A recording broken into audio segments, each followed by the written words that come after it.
To a battle-hardened veteran of the German Wehrmacht, war was a professional trade. It was a science governed by established rhythms, predictable doctrines, and a rigid class structure that had existed for centuries.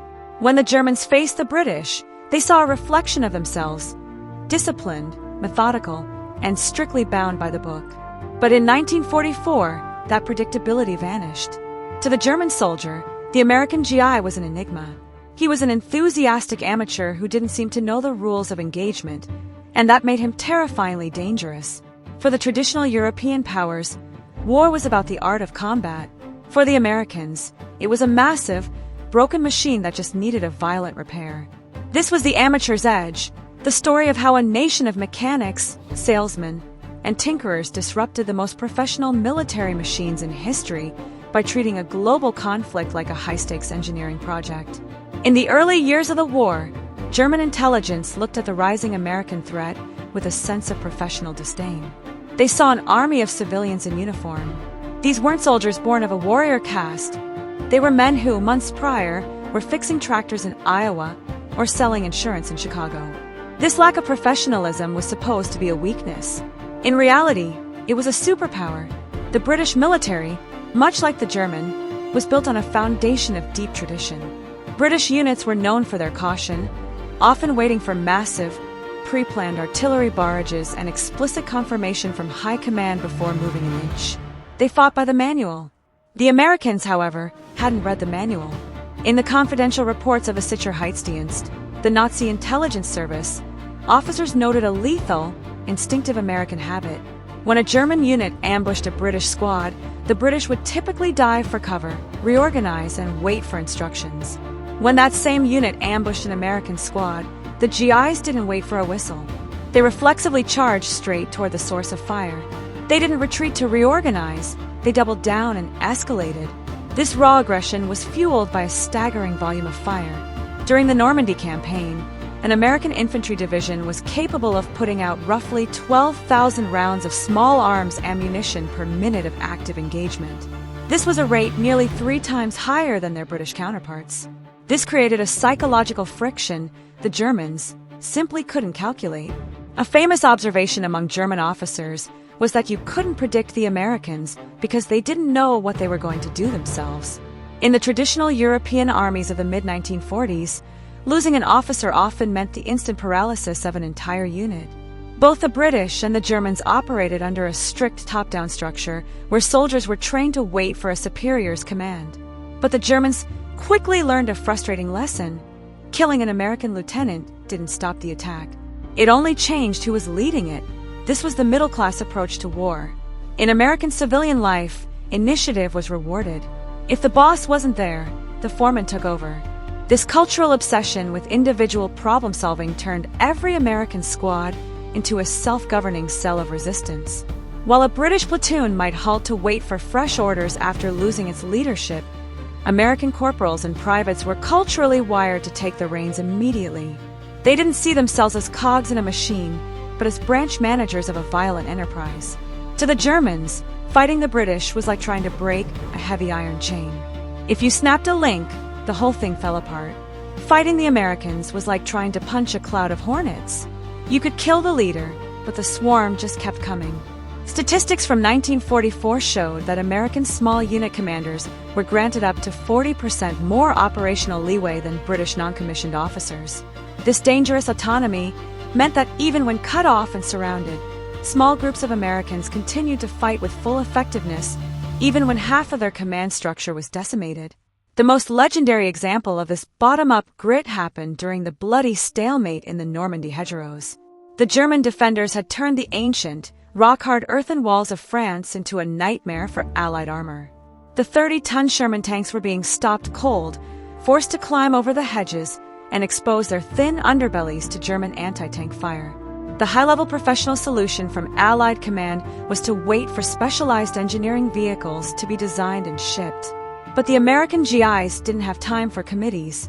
A sergeant named Curtis Cullen, who had worked in a garage before the war, realized they could use the steel beams from German beach obstacles to create massive teeth for the tanks. He didn't file a report or wait for a research team. He grabbed a welder and started cutting. In just 11 days, The U.S. Army had outfitted 500 tanks with these rhino steel teeth. This wasn't a tactical breakthrough from a general. It was a garage-style hack from an amateur that broke the German defense. For the veteran commanders of the Afrika Korps, the initial encounter with American forces at Kasserine Pass in early 1943 was almost a joke. The Americans were green, their tactics were clumsy, and they suffered a humiliating defeat. The Germans, used to the British tendency to repeat the same methodical mistakes for months, expected the Americans to be sidelined. But what happened next shook the German high command. Instead of collapsing, the Americans treated the disaster as an intensive laboratory for improvement. While British doctrine often felt stagnant and overly cautious, the American military displayed a terrifying capacity to learn on the fly. In less than 30 days after their defeat in Tunisia, the U.S. Army overhauled its entire command structure. When the Germans faced these same units again, just weeks later, the bumbling amateurs had vanished. They were replaced by a force that had increased its tactical efficiency by an estimated 25% in a single month. This rapid evolution meant that by the time German soldiers developed a counter-strategy for one American tactic, the GIs had already discarded it for something far more lethal. The real secret behind American dangerousness wasn't just individual bravery. It was a massive, industrial-scale feedback loop. While the British tended to keep hard-won tactical secrets within elite units, the Americans treated combat experience like a mass-produced commodity. They institutionalized the process of learning. Every blood-soaked encounter in the forests of Europe was documented through after-action reviews and sent back to training camps in places like Georgia and Texas in real time. This meant that a fresh replacement landing in Europe in late 1944 often arrived with more up-to-date tactical knowledge than a German veteran who had been stuck in a trench for 2 years. The U.S. Army updated over 150 different field manuals in 1944 alone. If a German sniper found a new hiding spot or a panzer commander used a new ambush technique, the information was processed, printed, and taught to 100,000 new recruits within weeks. By the time a new German weapon reached the front, the next wave of Americans had already been trained on exactly how to destroy it. To the German soldier, war was a craft defined by tactical finesse and the warrior spirit. To the American, it was an industrial project where the primary goal was to trade inanimate material for irreplaceable human lives. To the Germans, this wasn't fighting. It was being crushed by an unfeeling machine. While a British commander might hesitate to level a historic village to root out a sniper, the American doctrine was brutally simple. If there is resistance, erase it with high explosives. This brute force methodology was backed by an astronomical consumption of resources. U.S. forces expended an average of 5 to 6 tons of ammunition for every single German soldier killed or captured. In contrast, the German army, crippled by shortages, often had to ration shells to just 10 or 15 rounds per gun per day. This philosophy extended to the very equipment the GIs used. While the British Lee Enfield was a bolt-action masterpiece, the American M1 Garand gave every soldier a semi-automatic advantage. Statistically, an American squad of 12 men could generate a volume of fire equivalent to a German platoon of 40 men. Your skill as a German defender meant nothing when the Americans simply saturated your entire grid square with more lead than you could return. By choosing to expend shells instead of men, the Americans created a war of attrition that the German military simply could not survive. To a German soldier in 1944, the sound of a whistling engine was a death sentence.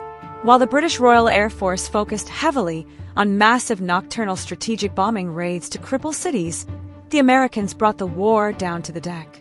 They specialized in tactical air support, turning the sky into a permanent hunting ground. The Germans coined a terrifying term for the American fighter bomber, Jabo. Facing them was known as Jabotad, or death from above. The primary instrument of this terror was the P-47 Thunderbolt, a 7-ton behemoth packed with 8.50 caliber machine guns.